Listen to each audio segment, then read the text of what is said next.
Sunday school की इस team के लिए जिन्होंने बहुत प्रयास किया है, काफी दिनों से ये लगे हुए हैं। उनके साथ आप में से बहुत सारे लोग हैं, खासकर के यूथ फेलोशिप के और वुमेन फेलोशिप के मेंबर्स और भी कुछ लोग हैं जो लगातार इनके साथ इस प्लानिंग में लगे हुए थे। मैं भी आता था, जब इनकी चाय पीने का टाइम होता था तो मैं उस समय आ जाता था। तो आज वो समय आ गया है कि जब हम अपना ये एनुअल वोकेशनल बाइबल स्कूल शुरू कर सके। और मुझे याद है पिछले साल भी मैं पहले 1 जून को आया था और ये पूरा हॉल भरा हुआ था। और जब मैंने उसका वीडियो बना के सेंट स्टीफन के लोगों में भेजा तो मुझे बताया, बोला लोगों ने मैक्स ये कि आपके वहाँ बहुत बच्चे हैं। तो मैंने उनको बोला, हाँ सेंट स्टीफन में बहुत बूढ़े हैं, वहाँ बहुत बच्चे हैं, वो एक ग्रोइंग चर्च है। और एक बहुत बड़ी बात है, it's really a growing church. अगर आप इस स्टेटमेंट को समझते हैं, ग्रोइंग चर्च के आप लोग प्रभु में बढ़ने वाले लोग हैं, प्रभु में बढ़ रहे हैं। और एक ये बहुत अच्छी चीज है जो थीम चुना गया है, वो भी बहुत ही रेलेवेंट है। जो समय की मांग है उसको लेके पता नहीं कैसे परमेश्वर की आत्मा ने आप लोगों को मार्गदर्शन किया और आप इस थीम को आपने सिलेक्ट किया, प्रभु में सदा आनंदित रहो। ये आनंद जो है हम सब के लिए, हम सबके जीवनों में बहुत ही महत्वपूर्ण है, बहुत जरूरी है। हर कोई आनंदित रहना चाहता है, खुश रहना चाहता है। कोई भी उदास, निराश, हताश या कोई भी किसी प्रकार से जो नहीं चाहता कि उसकी जिंदगी में दुख हो, परेशानी हो, वो परेशान रहे। बल्कि हर कोई किसी तरीके से वो खुश रहना चाहता है। और वो लोगों के खुश रहने के अपने अपने तरीके हैं, अपनी अपनी सोच है जिससे वो खुश रहना चाहते हैं। लेकिन जो थीम है, जो प्रभु का वचन है, वो बड़ा क्लियर है, बड़ा स्पष्ट है कि प्रभु में सदा आनंदित रहो। प्रभु में सदा आनंदित रहो। Not in finance, not in power, not in politics, है ना। बहुत सारे चीजें हैं जिसमें हमारा आनंद होता है। धन दौलत पाकर, दुनिया की ताकत पाकर, ऊंची पदवी में रह करके, है ना, शोहरत पाकर के दुनिया के बीच में अपने आप को जो है ज्यादा आगे शाइन करना, अपने आप को जो है ज्यादा प्रस्तुत करके। क्योंकि बहुत बार हम ये चाहते हैं कि हम जब काम करते हैं तो लोग हमें देखें, प्रभु दिखे या ना दिखे, कोई सच्चाई उसके सामने आएगा ना, मैं दिखना चाहिए। और आपने हमारे देश में इन सालों में भी देखा है, हमारे राजनेताओं के बीच में भी ये देखा है। तो जो वचन है बड़ा क्लियर है, प्रभु में सदा आनंदित। हमारी खुशी, हमारा आनंद प्रभु में होकर के, प्रभु की तरीके में होकर के, प्रभु की योजना में होकर के, जैसा प्रभु चाहता है उस तरीके से हमें आनंदित होना। कई बार हम खाने पीने के द्वारा आनंदित होते हैं। हमारे वो भाई हैं, वो बड़े बहुत ही ढंग से बोलते हैं, बड़ी लाजवाब, है ना। उसका बोलने का तरीका कि खाने से पहले ही आनंद आ जाता। भाई राजू की बात कर रहा हूं। तो ऐसे हमारा कुछ चीजों में आनंद होता है ना। कुछ लोग खेल के, कुछ लोग किसी तरीके से, लेकिन हमें प्रभु में, प्रभु के वचनों में, प्रभु की योजना में, प्रभु की इच्छा में हमें आनंदित है। एक पंजाबी में है, उसमें तेरा इंतजाम जो है वो अच्छा लगे, तेरा पढ़ना चंगा लगे, और जो तेरी मर्जी है वो अच्छा, जो तू कहता है वही अच्छा लगे।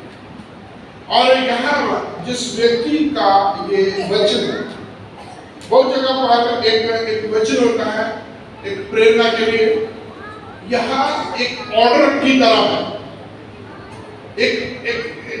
ये कि तुम्हें आनंदित रहना, rejoice in the Lord, and I से इट अगेन, प्रभु में सदा आनंदित रहो।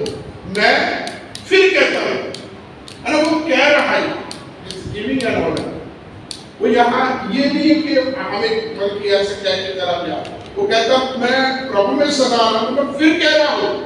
और आप जानते हैं जब कभी हमारा कहीं बात होती है, कहीं हमारी आपस में डिस्कशन होती है, तो वो बोलने वाला व्यक्ति इस चीज को बड़े शोर के साथ कहता मैं फिर इस चीज को दोहरा रहा हूं, इस चीज को कह रहा हूं। मतलब जब दो बार कहा जाता है तो इसका एक अलग मतलब हो जाता है। और यही चीज पौलुस ने कहा है, पहले प्रभु में सदा आनंदित रहो। और मैं फिर कहता हूं, आई से इट अगेन, मैं फिर कहता हूं, be glad in the Lord, rejoice in the Lord. और आप देखो उसके हालात को देखो, कुछ चीजें मैं आपके बीच में शेयर करूंगा। जो बंदा कह रहा है आनंदित रहो, उसके खुद के हालात देखेंगे। और ये मेरे आपके हम सबके लिए, बहुतों के लिए चैलेंज होगा जब हम पौलुस के उन हालात के बारे में, जिन हालात में रहकर, जिस परिस्थिति में रहकर के वो कहता है प्रभु में सदा आनंदित रहो। उसके अपने हालात के सबसे पहली बात, वो जेल में, वो जेल में है और जेल में उनकी तस्वीर दिखाना चाहते हैं जेल में वो कैसे है। इसको जरा देखिए, ये देखिए उनके पैर लकड़ी से काट से बने हुए हैं, ऐसे एकदम से जकड़ा हुआ है, स्ट्रेच है। वो मूव करने में उसके ये वाली चीज को देखिए, वो इतना टाइट है कि वो सुन्न हो गया होगा। और तस्वीर में अगली तस्वीर दिखाई है दोनों की, पौलुस और सिलास। ये आपको मिलता है प्रेरितों के काम 16 अध्याय 25 वचन से आगे। अगली तस्वीर ये देखिए, वो जेल से काट से बंधे हुए हैं, जेल में हैं, और उनके कपड़ों को देखे तो लहूलुहान है। दिन भर में प्रभु यीशु मसीह की गवाही देते हुए उनको मारा गया है, बैंडों से धक्के मारे गए, उनकी बेइज्जती की गई। जबकि जो पौलुस का राइट है वो एक रोमी सिटीजन है और उसको कोई इस तरीके से मिसबिहेव नहीं कर सकता। ये रोमी लोगों के खास राइट्स होते हैं। और उसको इतना होने के बाद उसको मारा गया, उसको बैतों से मारा गया, उसको जेल में बंद किया गया। और परमेश्वर का वचन कहता है प्रेरितों के काम आधी रात में समय पौलुस और सिलास जेल में, बंदी गृह में प्रभु की आराधना करते, प्रभु की स्तुति कर, वो स्तुति गान कर रहे हैं। और मेरे प्रियो, हम गीत कब गाते हैं? हम गीत कब गाते हैं? प्रभु का वचन भी यही कहता है, याकूब की पत्री उसका 5वां अध्याय 13 वचन से आगे, यदि तुम्हें कोई आनंदित है तो स्तुति गान करे, यदि कोई दुखी है तो वो प्रार्थना करे, यदि कोई बीमार है तो कलीसिया के प्राचीनों को बुलाए और वो उसके ऊपर जो है तेल लगा करके किसी और तरीके से वो प्रार्थना करेंगे और रोगी बच जाएगा, प्रभु से खड़ा जाएगा। यदि कोई आनंदित है, और आनंदित हम तब होते हैं when everything is according to our, है ना, जब हमारी मर्जी के अनुसार सब कुछ होता है, हम खुश होते हैं। और जब हमारी मर्जी के खिलाफ होना शुरू हो जाता है, हम भावनात्मक तौर पर, फैसिलिटी के तौर पर जो हमने प्लान किया उसके मुताबिक थोड़ा भी अलग हो जाता है, तो डिस्टर्बेंस शुरू हो जाती है। हमारा जो खुशी जो है वो शैतान छीनने का प्रयास करता है। और यही सबसे बड़ा इस समय कलीसिया के बीच में और इस संसार में मसीहों के बीच में यही सबसे बड़ा शैतान का है कि वो हमें शोकित करे, हमें नहीं बल्कि पवित्र आत्मा को शोकित करे और हम प्रभु की स्तुति, प्रभु की आराधना करना। हमारे बीच में कई प्रकार की कई चीजों को लेके आएगा, ताकि हम आपस में खुशी आनंद से आपस में अच्छे तरीके से ना रहे और हमारी खुशी हमारा आनंद जो है आज खत्म हो जाए।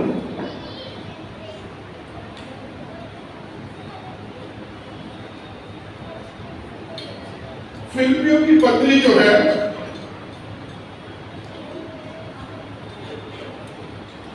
ये पत्री उस समय लिखी गई जब पौलुस जेल में था, जब वह अन्य मसीह कार्यकर्ताओं के द्वारा अपने विरोध में के कारण परेशान और फिलिपियों की कलीसिया में व्याप्त गलत शिक्षों के कारण दुखी था। फिर भी वह पत्री में एक आनंद और निश्चय को व्यक्त करता है, जिसे केवल यीशु मसीह में पौलुस के गहरे विश्वास के द्वारा समझाया जा सकता है।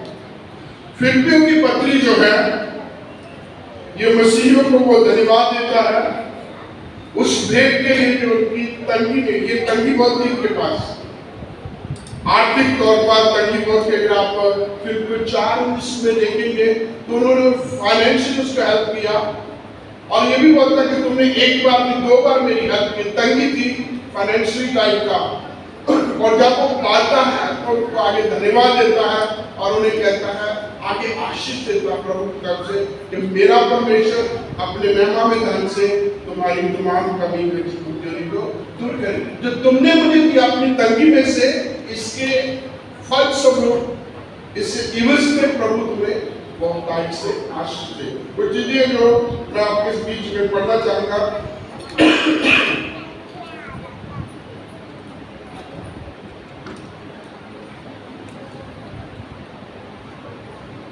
मैं इस समय का उपयोग उन्हें आश्वासन देने के लिए करता है, ताकि और भी उसके साथ साथ स्वयं अपनी सारी कठिनाइयों के बावजूद साहस और भरोसा रखे। वह उनसे निवेदन करता है कि वे स्वार्थी अभिलाषों और घमंड के बदले यीशु के नम्र स्वभाव को अपनाएं। वह उन्हें याद दिलाता है कि मसीह में उनका जीवन परमेश्वर के अनुग्रह का एक दान है जो उन्होंने विश्वास के द्वारा पाया है।